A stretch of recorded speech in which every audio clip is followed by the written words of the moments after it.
Ça y est, on y est, la nouvelle loi anti-Airbnb est adoptée. Alors que va-t-il se passer sur le marché? Quels sont les principaux changements? Vas-tu faire faillite? Bref, on va tenter de répondre à toutes ces questions dans cette vidéo. Mais je peux déjà te dire que ces changements vont te faire très mal en 2025 et tu pourras difficilement y échapper. Mais ne t'en fais pas, je te donnerai mes conseils ainsi que la marche à suivre dans la deuxième partie de cette vidéo.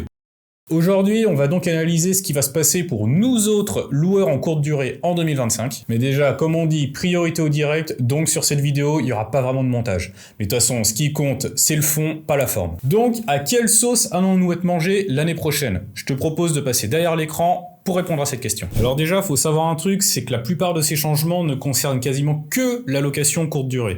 Il y en a un petit peu qui concernent le meublé standard ainsi que le nu, mais dans l'ensemble, c'est que une loi anti-Airbnb. Alors déjà, commençons par les changements fiscaux. Donc on va commencer par l'abattement sur le LMNP. Parce que tu sais, les abattements, depuis longtemps, c'est amené à changer, mais là, ça y est, c'est officiel. Donc on va commencer déjà, l'abattement fiscal donc du LMNP, donc sur le meublé, ça passe de 50 à 30%. Comme les locations nues, elles, pareil, c'était à 30%. Donc en gros, il s'équilibre, il s'adapte sur cet abattement. Ensuite, on passe sur le plafond pour l'abattement à 77 000 € qui est descendu à 15 000 €. Donc, comme tu le sais, avant, tu pouvais, si tu n'étais pas classé, bénéficier de 50% d'abattement sur les 77 000 premiers euros, mais désormais, c'est plus que 30% sur seulement 15 000 €. Donc là, autant te dire que ça va faire mal à beaucoup de loueurs, et peut-être que t'en fais partie. Ensuite, on a, donc pour ceux qui étaient classés, avant, c'était sur les 188 000 premiers euros qu'ils avaient un abattement à 71%. Et bien maintenant, cet abattement déjà est revu et passe à 50%. Et le plafond, lui, est désormais à 77 700 €. Donc là, on perd plus de la moitié carrément de l'abattement. Donc là, autant te dire que le LMNP a quand même pris énormément de plomb dans l'aile juste avec ça. Et c'est pas fini. Parce qu'ensuite, on a un durcissement des règles de la location de la résidence principale. Avant, si tu louais la totalité de ta résidence principale, tu ne pouvais la louer que 120 jours par an maximum. Et je dis bien, c'est sur la totalité. Si c'est qu'une partie, là c'est bon, tu peux faire ce que tu veux. Mais sur la totalité de ces 120 jours, maintenant on passe à 90 jours dans les zones tendues. Donc autant te dire que là, c'est clairement de l'ingérence. Parce qu'en soi, normalement, ta résidence principale, tu es censé y habiter 6 mois et 1 jour dans l'année pour que ce soit ta résidence principale. Donc si le reste de l'année, tu voulais la louer en Airbnb, bon déjà ça, les 120 jours, ça posait problème.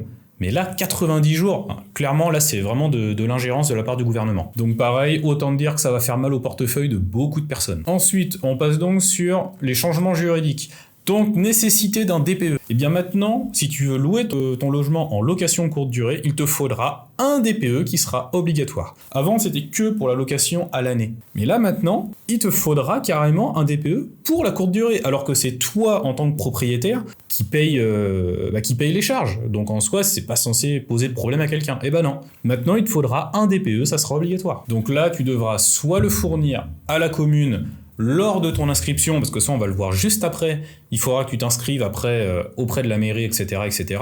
Donc là, soit tu leur fourniras le DPE à ce moment-là, soit sinon, ça sera sur ta déclaration fiscale que tu pourras fournir ce DPE. Ensuite, les quotas imposés par les communes. Donc avant, globalement, hormis certaines communes qui étaient en zone tendue, où là c'était un peu compliqué, il y avait des règles de compensation, il y avait plein de choses au niveau des courtes durées, et bien maintenant, chaque commune aura le pouvoir de fixer des quotas de logements en courte durée.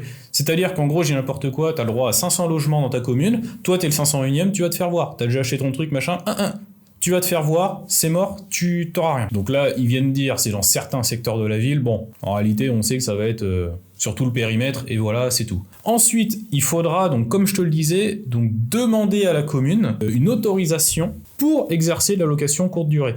Et il faudra que tu fasses un changement d'usage. Donc étant donné que le Airbnb, c'est une activité commerciale, je pense qu'il faudra que tu passes ton logement en logement à destination d'une activité commerciale, donc par exemple en local commercial ou qui ou quoi. Et ça, pareil, c'est soumis à certaines conditions.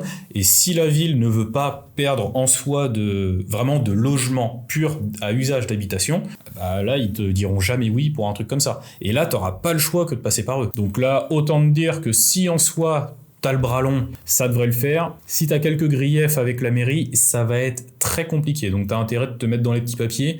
Sinon, tu vas prendre cher. Donc en gros, pour les conséquences et les impacts, autant te dire qu'il y a beaucoup de propriétaires, ça va leur faire très mal.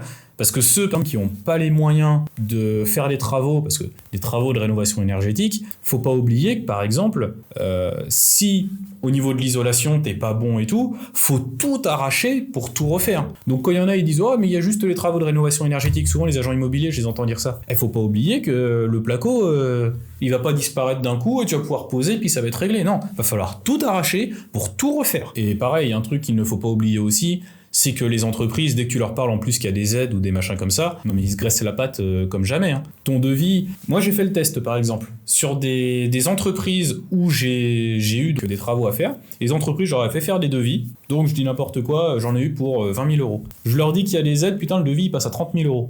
Tu vois un peu le truc? Tu vois la douille? Donc là, autant te dire que les loueurs occasionnels, donc quand je te dis loueur occasionnel, c'est le mec, on va dire, il est un peu dans sa résidence, il loue pas, ensuite il s'en va, il met en location, ou alors il loue juste un peu comme ça parce qu'il est propriétaire, il en a rien à foutre, machin. Là, c'est terminé. Là, s'il fait pas les travaux, tout ça, c'est terminé. S'il a pas l'accord de la mairie, c'est terminé. Donc là, sur le marché, ça va devenir très compliqué, d'où l'intérêt de s'adapter donc à tous ces changements et clairement de passer au niveau supérieur de l'investissement.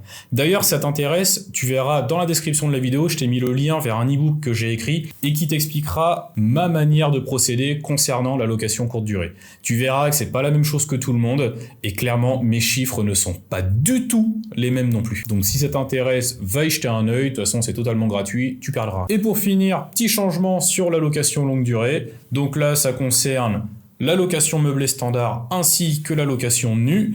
Donc en gros, on a un switch qui s'opère, c'est-à-dire que la location nue avant était à 30%, maintenant elle passe à 50%, et la location meublée était à 50%, on passe à 30%. Et ça, c'est une chose, personnellement, ça fait longtemps que je le demande, qui requalifie la location nue, parce qu'actuellement la location nue, c'est tout sauf intéressant, parce qu'on est sur le régime foncier, et le régime foncier, hormis dans des cas spécifiques, pour déduire des impôts, etc., quand tu es sur des gros revenus, en temps normal, c'est pas intéressant. C'est le truc que quasi tout le monde fait, mais c'est vraiment pas intéressant. T'as plus vite fait de faire du meublé, de bénéficier d'abattements, plein de trucs comme ça, plutôt que du foncier où tu peux quasiment rien déduire. Donc là, même à 50%, je pense pas qu'il va y avoir énormément de personnes qui vont aller là-dessus. Bref, comme tu as pu le voir, l'amateurisme en Airbnb, c'est terminé. Donc là, clairement, il faut que tu passes au niveau supérieur. Donc comme je t'ai dit, jette un œil à l'e-book en description de la vidéo et tu verras comment tu peux générer des sommes à 4 ou 5 chiffres tous les mois avec seulement un appartement. Je t'invite également à me dire quel est ton ressenti sur cette loi dans les commentaires de la vidéo. Et comme d'habitude, lâche le petit like et le commentaire ainsi que l'abonnement, ça fait toujours plaisir. Et je te dis à plus, salut!